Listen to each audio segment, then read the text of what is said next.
being here. Salam alaikum to everyone. We're going to start off with a little bit of what we do, and that surrounds the concept of experience. Now, experience is defined in many different ways, but one of the definitions that we look at the Red Sea is the uncompromised. This is an experience, an event, something that has happened that leaves an impression on someone, and that is what our goals are.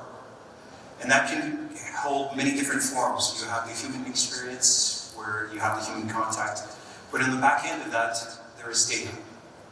Now, within the destination itself, there's what we have edge devices, and they're called IoT. We're actually collecting information from the environment itself because we want to make sure that experience is something that is memorable.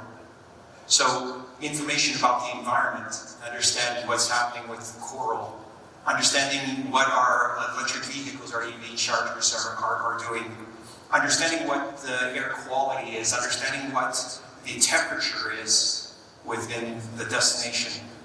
That is one aspect that we're having to collect all of this vast amount of information on.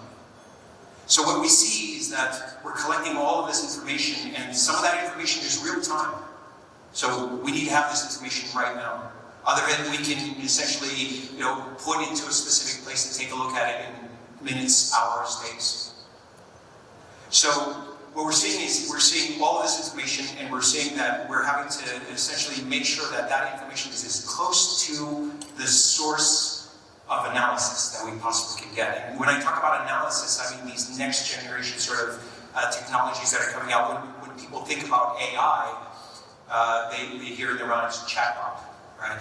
But chatbots and these things called large language models are only a small portion of what is part of data science. What we're specifically talking about is machine learning. So we've got these machine learning models that are being trained on this vast amount of data.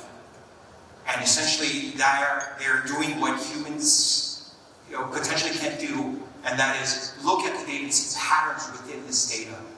So as an example, if we see something that is happening with air quality, we may be able to contribute that to water or temperature, or there's been too many people within a specific location. So these things you can't see normally unless you're looking at the vast amount of information that is coming in. You're having to correlate it, you're having to find these patterns and these behaviors behind this data. So what we see is this necessity of having to have all of this analysis and having it as close to the source as possible. On the opposite side of the fence, what we have is these, from a cybersecurity perspective, is you're having these changes that essentially are impacting data centers. The threats have changed. Many people think that AI is going to produce this sort of superhuman kind of attack, but in all reality, what it's doing is it's helping facilitate. It's just another tool. So the change is changed. It's changed the way that attacks are happening on data centers, and that is instead in the end people themselves, where now instead of receiving an email that is obvious that this is an attack email or a spamming email or something of a phishing campaign, we receive phone calls in voices that are our loved ones, our families, our parents, people that we've known all our lives, and we can't tell the difference. We get emails that are much better written so they can impact us, and we see that we have the human element, which is always the weakest link when we're looking at cybersecurity, now being exploited. We see attacks that are now more intricate, they're more advanced. They essentially build models which can go around firewalls. And so instead of looking for signatures, we're now having to look for behaviors. This is impacting our security operations centers, and you're seeing emerging technologies coming out like Zero Trust. And Zero Trust, whether you know what it is or not, what it ends up being is we're now having to look at more information in our data centers. We're now having to put points within our data centers where we're collecting all of this telemetry. So that's impacting what we're doing, the flow of data, right? The amount of data in our infrastructure just to maintain against these new attacks, against these new requirements for monitoring. And there's a lot more with regards to new technologies that need more monitoring for them to be effective. And sitting right in the middle of all of this is the data center, right? This concept right now where we have, if we're looking with regards to a data center, it's normally seen as something of an outside. The outside is the internet. Right sort of in the middle in this, what we call a DMZ or green zone, we have this, we have where we are essentially putting much of our compute, much of our storage, so that we can essentially give this information out to people who are our customers. And then we have the inside. And the inside is where essentially the rest of our infrastructure is of the organization, and then there's a firewall that essentially separates that from the data center itself. So we have this outside, we have this green zone, and we have this internal thing, and that's being separated. Normally you'll see with regards to firewalls and all this technology collecting telemetry. Why am I speaking about all this? Right? Well, what does that have to do with anything? And the reality of the fact is that when we have these business requirements, these business cases, these things that are happening, we have to shift our solutions from an architectural level, and those solutions actually have impact to the infrastructure itself. Our bandwidth needs to go up. The type of devices that we see that are sitting within our racks now are changing. We now see the fact that our DMZ, where we are now, when it was previously part of kind of the data center infrastructure, is now moving closer to the sources of data.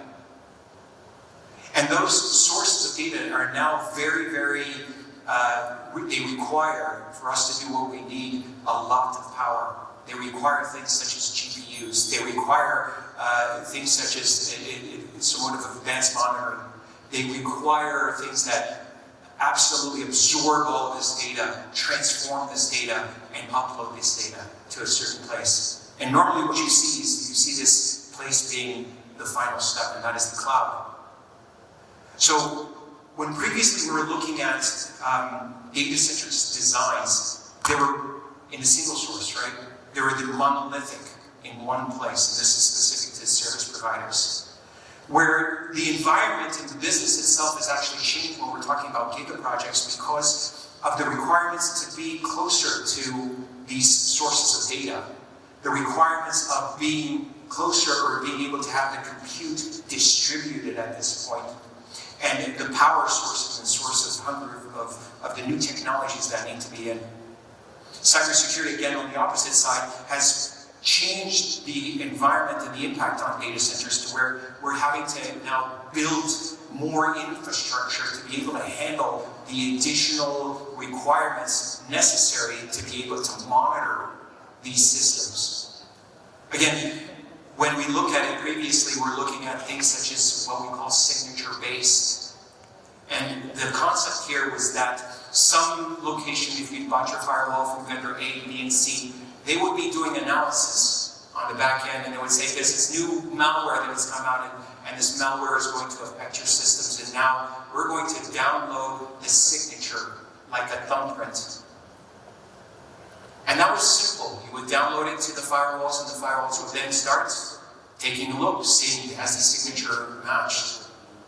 But now we can no longer do that. You see a lot of encryption. You see now attacks that instead of being north-south, they're east-west. And that's the vast majority where our data is about 80% east-west. And that is a problem. And that problem means that now we have to have, between our east-west, we have to have all of these additional monitoring tools, right? We're looking at things that are now virtual containers, if you're well aware of that. We're looking at these technologies that are just making it a lot more difficult to actually take a look at these specific types of attacks.